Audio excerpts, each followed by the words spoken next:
Alors, ce que je vous propose de faire maintenant, c'est de nous intéresser au lièvre.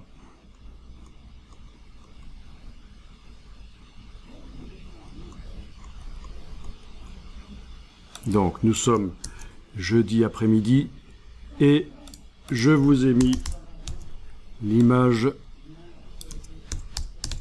d'un lièvre ici. Voilà. Dans le document en ligne. Donc vous pouvez cliquer sur le lien et le télécharger.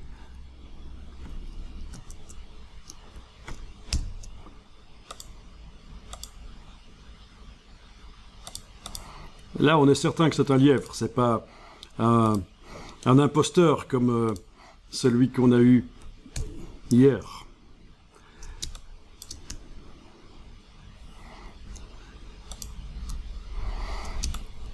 Alors, on dirait que la qualité de l'image n'est pas extraordinaire non plus, mais bon, on peut éventuellement l'agrandir par image taille de l'image pour la nettoyer.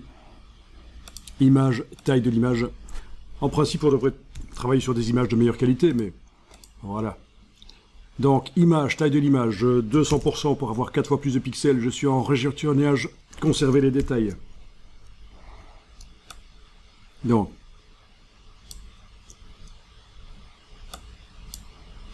qu'est-ce que ça va dire? Au niveau de la qualité, oui, on part de là et on va vers là. Ça améliore quand même. Haha.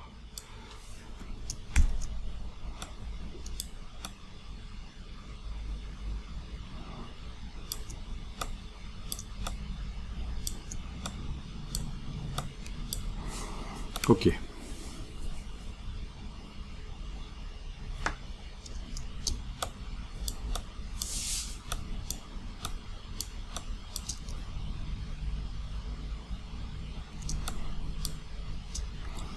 Je vais quand même annuler parce que je suis pas content de la qualité.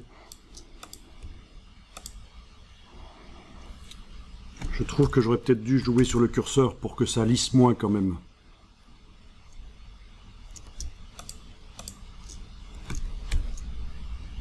Le curseur ici, conserver les détails. Ok, donc la qualité n'est pas extraordinaire, mais on va pouvoir étudier des choses avec ça.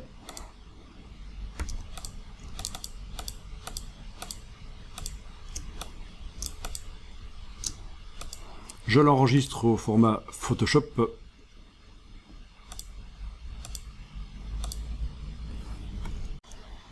Et alors, ce que je vous propose de faire, c'est de dessiner la silhouette de ce lièvre manuellement.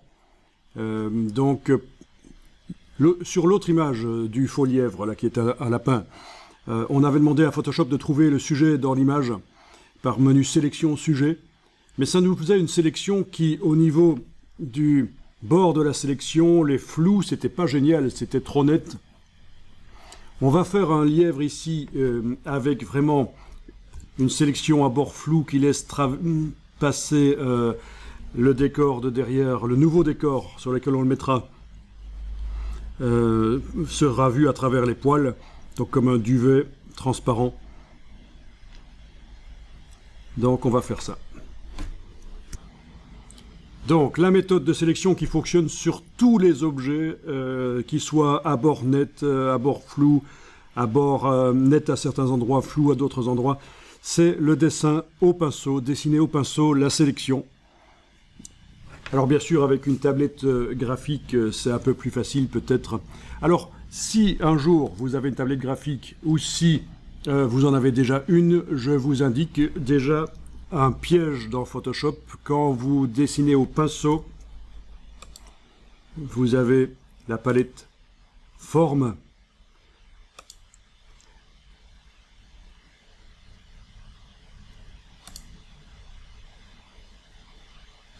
Non, c'est la palette paramètres de pinceau, évidemment.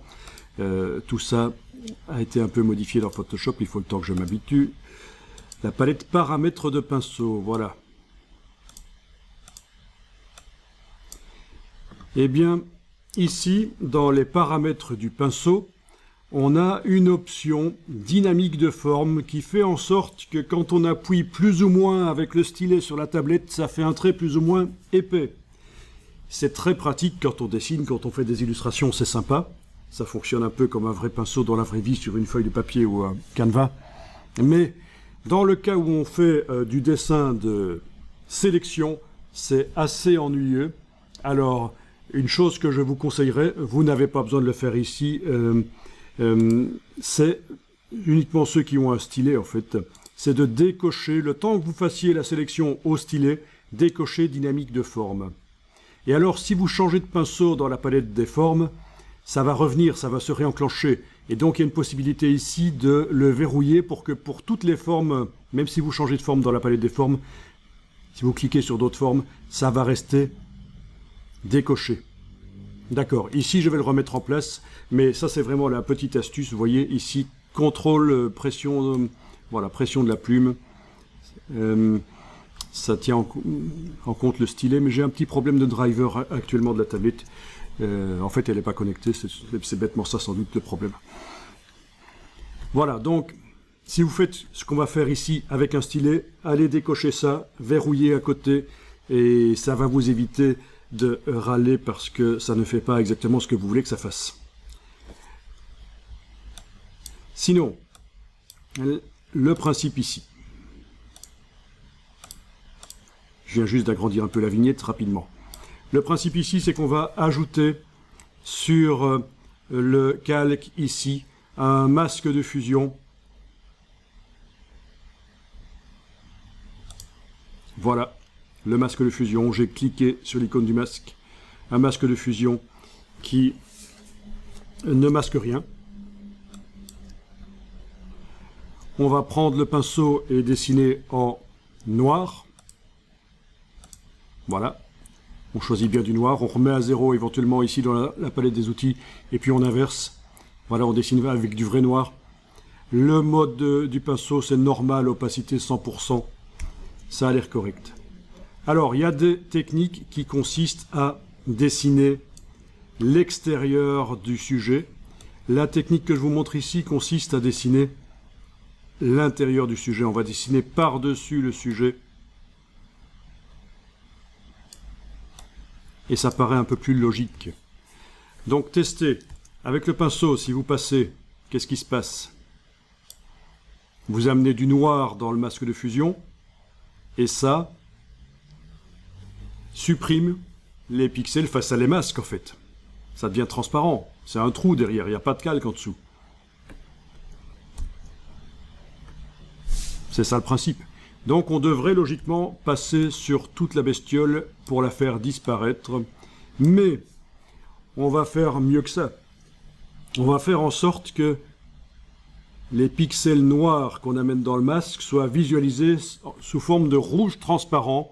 Juste le temps qu'on dessine la sélection, ça va être visualisé sous forme de rouge transparent par-dessus l'image vue en entier. Alors, on a déjà vu à peu près comment il faut faire ça, je vous le rappelle. C'est touche Shift, la touche majuscule, cliquez sur le masque pour le désactiver. Donc, ce qui était masqué est revenu. Du coup, logique, c'est ça le masquage. On le désactive. Mais on arrive toujours à travailler sur le masque et à dessiner dedans, malgré qu'il est désactivé, c'est pas un problème. Et étape suivante, quand un calque qui possède un masque de fusion est activé, dans la palette des couches, menu Fenêtre, Couches, dans la palette des couches, la vignette du masque apparaît comme une couche alpha temporaire. Et on l'affiche. Ah tiens, c'est en vert transparent parce que l'autre jour, j'ai changé le rouge en vert. C'est pas grave. Je vais aller double-cliquer sur le masque dans le bas de la palette des couches, aller dire que finalement, je veux du rouge, ce qui conviendra d'ailleurs mieux pour cette image qui contient plein de vert. Si je veux bien voir ce que je fais, il vaut mieux que ça apparaisse en rouge. Donc je recommence le processus. Ben non, il n'y a pas besoin, ça apparaît en rouge. On a tout ce qu'il faut. On a le masque qui est désactivé. On a la vignette qui est affichée. Et ce qui est noir dans le masque apparaît en rouge transparent. Je l'ai modifié Si nécessaire, en allant double-cliquer là-dessus, les options de masque apparaissent. Alors, je vous montre. Ne le faites pas nécessairement maintenant, regardez d'abord. Parce que, par expérience, je sais que si vous le faites en même temps, vous n'allez pas regarder ce que je fais, vous allez avoir un truc à la fin qui sera sans doute foireux. Donc il faut regarder le démarrage du travail ici.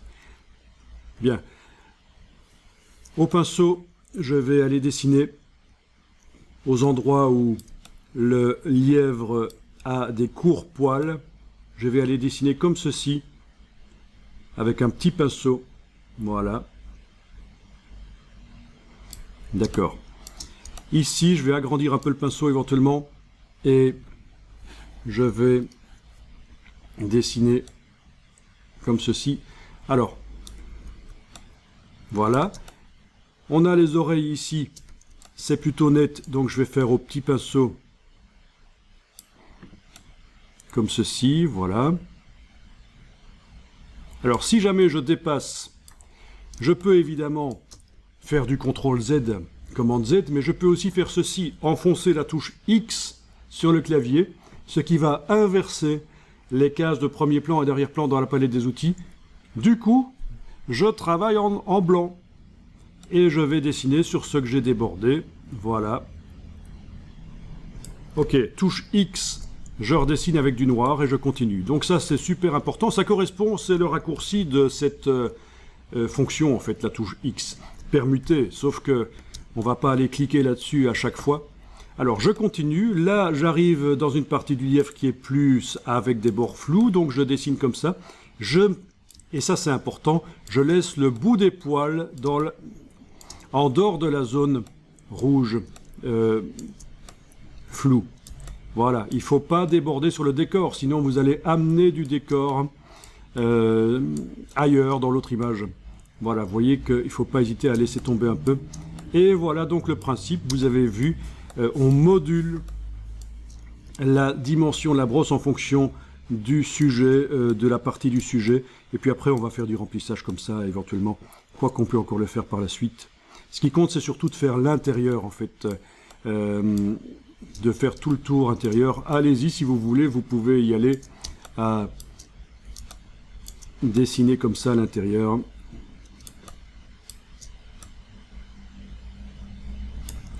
Voilà.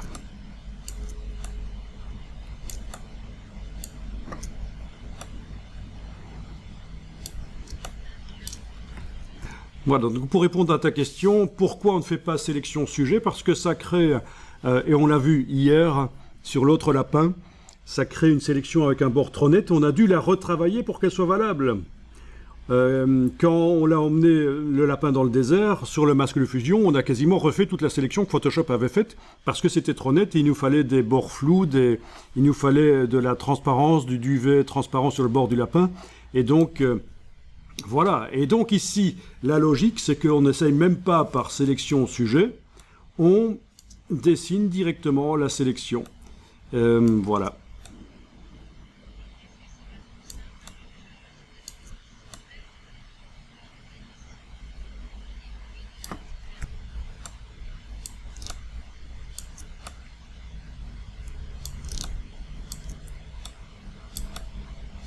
Alors, faut pas être perfectionniste non plus.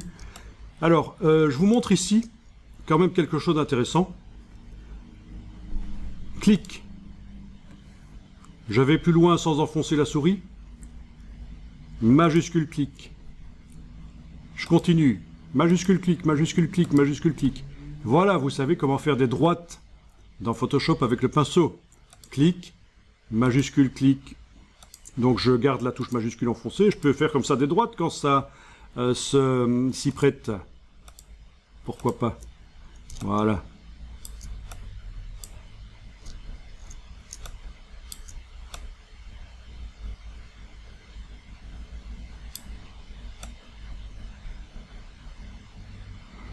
Alors, ici, on va faire attention à quelque chose. On va faire attention à ce que, entre la patte arrière gauche et les pattes avant, il n'y ait pas de sélection. Voilà, il ne faut pas de sélection, il faut vraiment que ce ne soit pas sélectionné. Sinon, on n'arrivera pas à bouger les pattes arrière indépendamment des pattes avant. Ce sera attaché.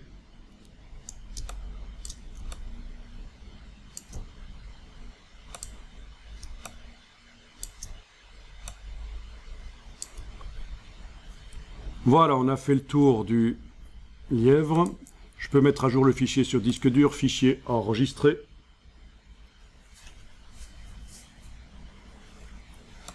Et puis,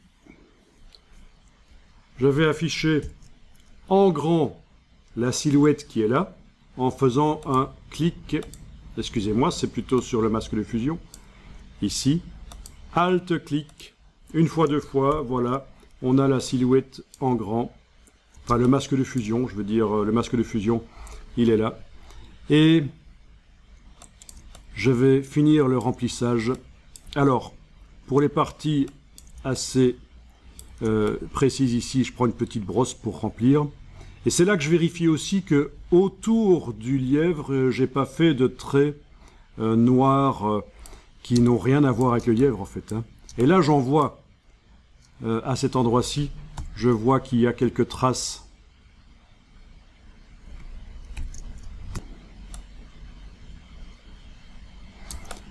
Voilà. Bon, je peux y aller aussi par clic, majuscule clic, ça peut aussi être rapide de tester comme ça. Clic, majuscule clic pour faire des droites. Ok. Là, je vais enfoncer la touche X et aller enlever les petites traces qui sont là et qui ne devraient pas l'être. Voilà, touche X, je redessine en noir. Et voilà.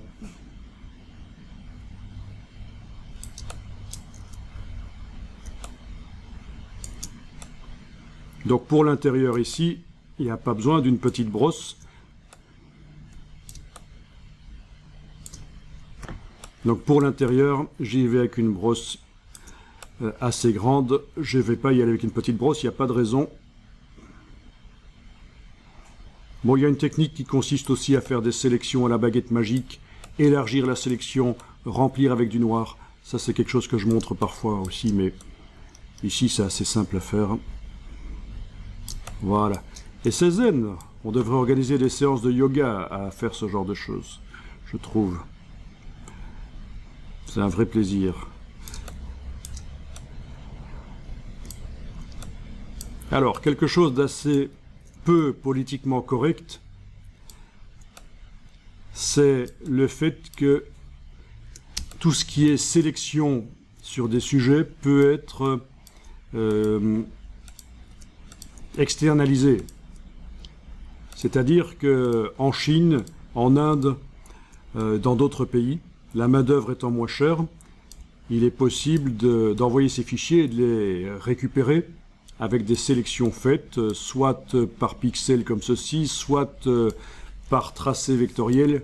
C'est des choses qui se font assez souvent quand des catalogues sont créés en Europe. Il n'est pas certain que ce soit de la main-d'œuvre en Europe qui a fait le détourage autour des objets, si détourage était nécessaire. Mais ceci dit, vous avez vu qu'il y a les lightbox. Je vous ai montré que quand on photographie les objets dans un environnement blanc, lumineux, on n'a quasiment même plus besoin de détourage.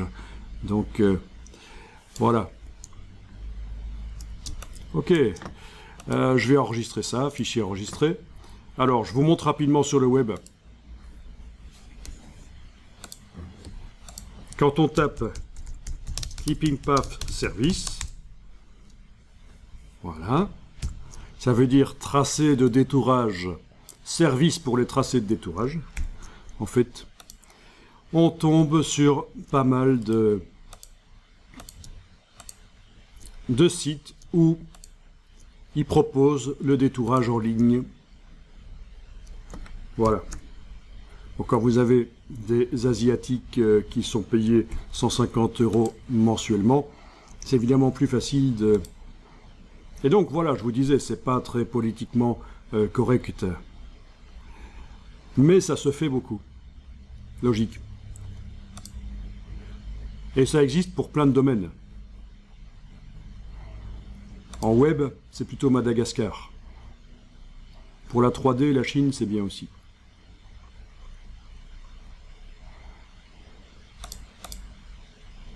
Mais donc, ça suppose que, voilà, vous avez 500 images à détourer et le catalogue doit être fait pour dans 3 jours. 3 jours, c'est un peu court quand même.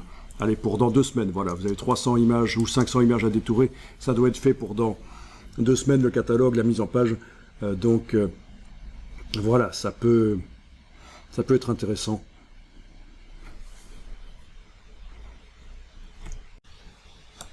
Voilà, on va utiliser le détourage.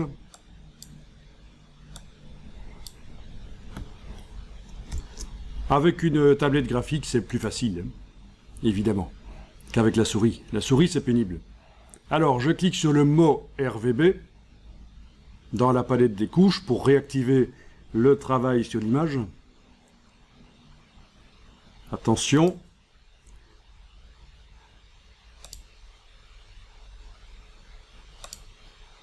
C'est bien le mot RVB, hein, ceci n'est pas un mot.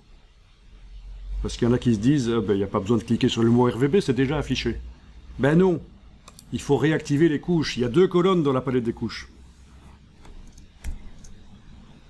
Voilà. Ensuite, le contenu du masque ici va devoir être inversé, puisque le masque fait exactement l'inverse de ce qu'il devrait faire. Il masque le lièvre alors que c'est le décor qu'on veut masquer. Donc, je pense que si on va directement dans Image, Réglages négatifs, ça risque de pas marcher. Si, ça marche. Ok. Il n'y a pas besoin de l'afficher en grand avec la touche Alt. Image, Réglages négatifs. Et voilà, vous avez votre masque qui est passé en négatif. Et forcément, maintenant, c'est le décor qui est masqué. On peut enlever l'œil en face du masque dans la palette des couches. On voit la bestiole. Et voilà.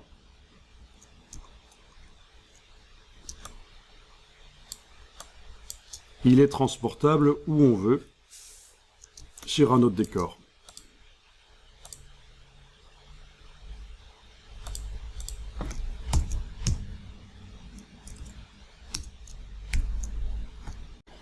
Donc, à vous de voir laquelle des 3 solutions vous voulez. Soit une sélection par sujet, menu sélection sujet, ça vous fait une sélection qui n'est pas extraordinaire, et vous la laissez comme ça, foireuse dans le reste du travail.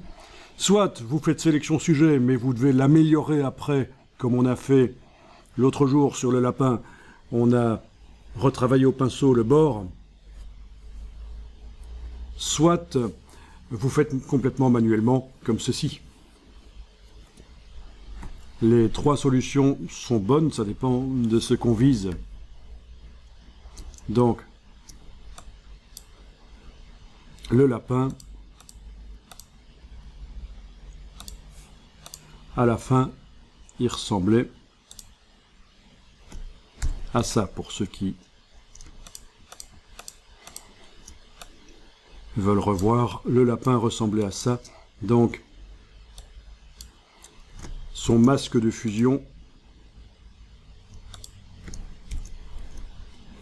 c'est le même principe.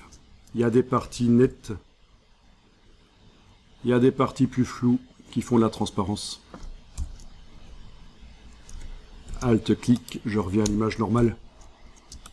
Et c'est ce qui fait donc cette intégration du lapin dans le décor, le fait qu'il a des poils transparents grâce au bord gris.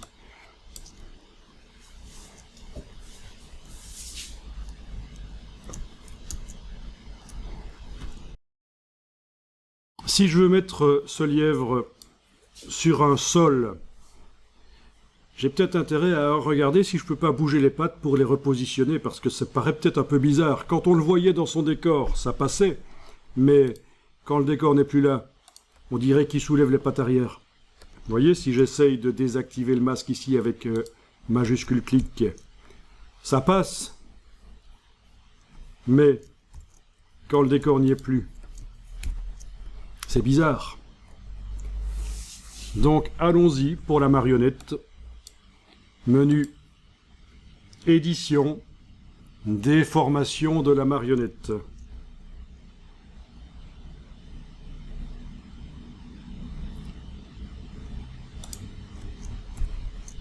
Voilà, édition, déformation de la marionnette.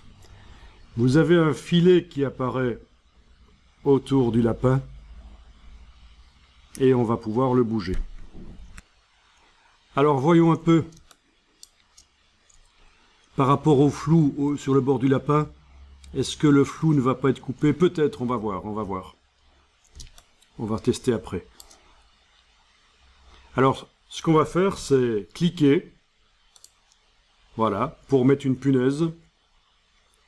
Et alors, si vous bougez ça, mais ça bouge tout, ça n'a aucun intérêt. Il faut mettre une deuxième punaise. Je vais en mettre une plus loin, là. Voilà. Maintenant, quand je bouge la première, voilà ce que j'obtiens. Mais ça n'a pas grand intérêt non plus. Il faut que je punaise quoi? Ben, il faut que je punaise les pattes avant, surtout. Pour les mettre en place, les garder en place, comme ça, voilà. Et puis je vais pouvoir tenter de bouger les pattes arrière et de les repositionner éventuellement. Voilà. Ok. On va dire que comme ça, c'est peut-être un peu plus naturel. Il a peut-être l'air un peu plus posé sur le sol. Mais peut-être que cette patte-là,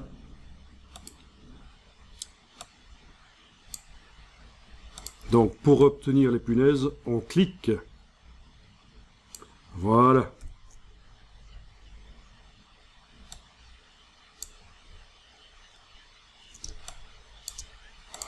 Oui, en effet, ça peut également servir en effet à modifier l'anatomie et même les visages. Il y en a qui utilisent ça sur des visages. Bien que dans les dernières versions de Photoshop, il y a des systèmes de modification de visage pour faire sourire les gens. On ne va plus s'ennuyer avec la marionnette pour ça. Ça, c'était avant. Voilà, vous voyez, on met les punaises. Si on en a mis une à un endroit où on ne veut pas qu'il y en ait, et qu'on veut la supprimer, il va falloir enfoncer la touche Alt et venir cliquer sur elle, et ça l'enlève.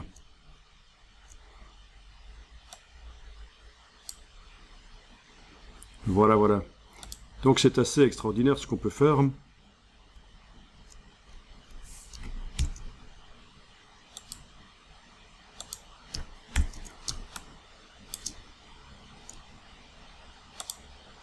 Là, je vais tenter de faire quelque chose d'un peu plus extrême au niveau de mon lièvre. Le baisser comme ça. Lui faire remonter la tête. Voilà. On va essayer que ça ne déforme pas trop. Hein. Voilà. Donc, vous voyez que on peut donner des attitudes, ça peut être intéressant.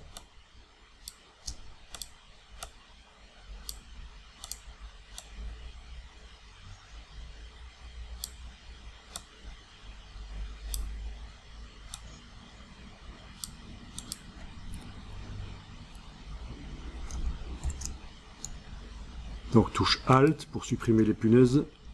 On va essayer de mettre ça à peu près à l'endroit de l'articulation de la patte. Ok. Alors, quelque chose qui n'a pas été vu jusqu'à présent, c'est ceci. Là, je voudrais que le bout des pattes soit quand même posé sur le sol. J'enfonce la touche Alt, mais je ne vais pas cliquer sur la punaise. Je clique à côté et je bouge. Et voilà, on arrive à repositionner. Alors, il va peut-être falloir positionner un peu comme ça malgré tout. Voilà.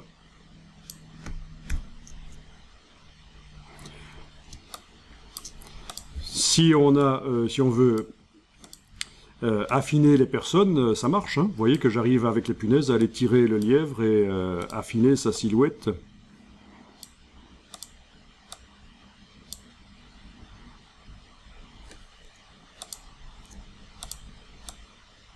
Enfin, voilà.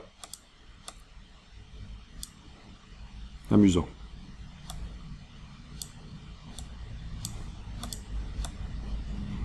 Comment adapter une photo?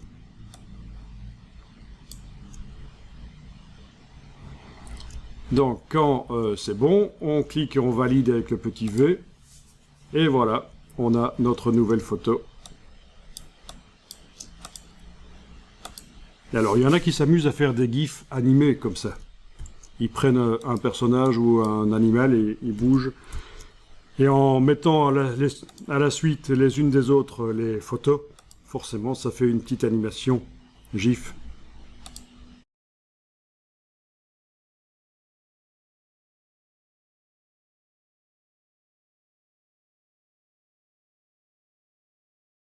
Donc voilà. À droite l'original, à gauche la version retouchée par marionnette. Mais alors, si on regarde la palette des calques, si on veut venir repositionner les punaises, c'est foutu. Elles y sont pas.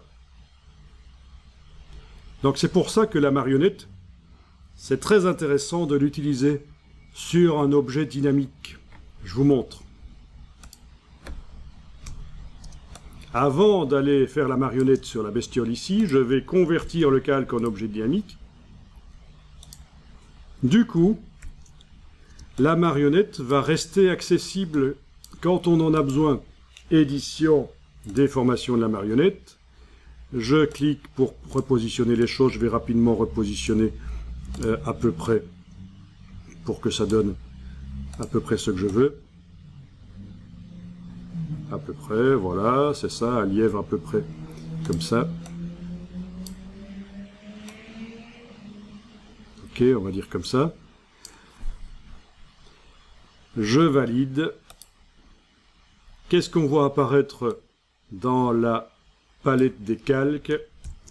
Déformation de la marionnette. Si on enlève l'œil, on voit l'avant-après.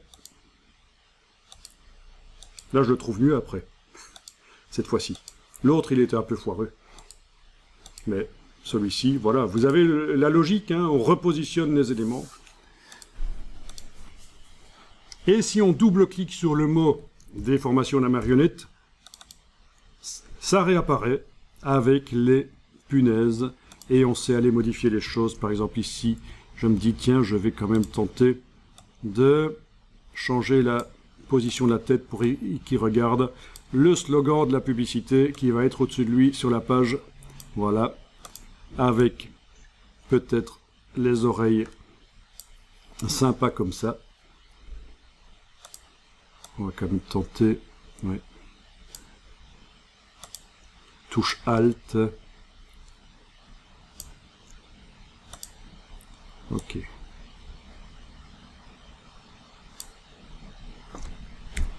Voilà, je valide. D'accord? Et pour faire des animations GIF, les GIF, pour prononcer à l'anglaise, la solution qui est utilisée, c'est de dupliquer le calque et sur le duplicata, d'aller modifier la marionnette. Voilà. Alors, voyons un peu si ça va fonctionner, ça. Je vais les enlever carrément.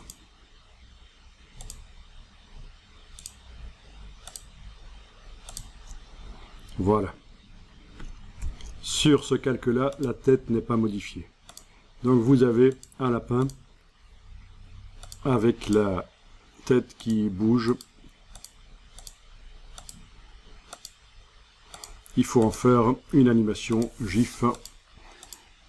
C'est comme ça, on peut faire plusieurs duplicata du calque et repositionner les choses.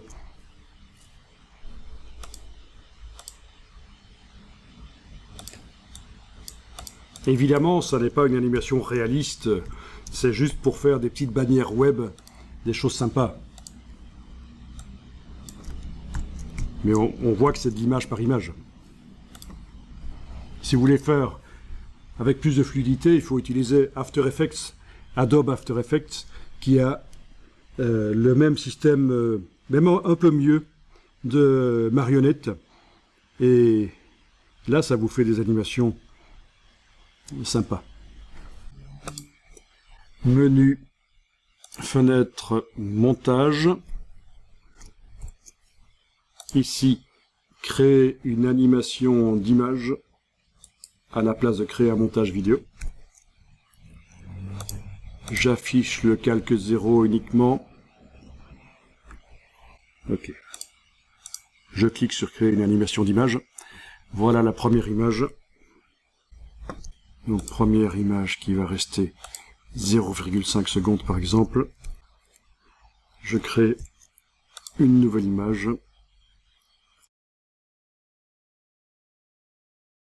Dans le menu de la palette, il faut sans doute faire ça, créer un nouveau calque pour chaque nouvelle image. Oui, c'est ça. Il fallait cocher l'option ici dans montage, enclencher l'option créer un nouveau calque pour chaque nouvelle image. Ok, et donc là on a une animation, chaque image va apparaître 0,5 secondes quand on joue. Voilà ce que ça donne. Ok, donc il a l'air d'être tout à fait d'accord avec ce que je raconte, le gars. Voyez, une animation GIF faite rapidement grâce aux marionnettes. C'est pas le but principal, mais il y en a qui détournent ça pour l'utiliser.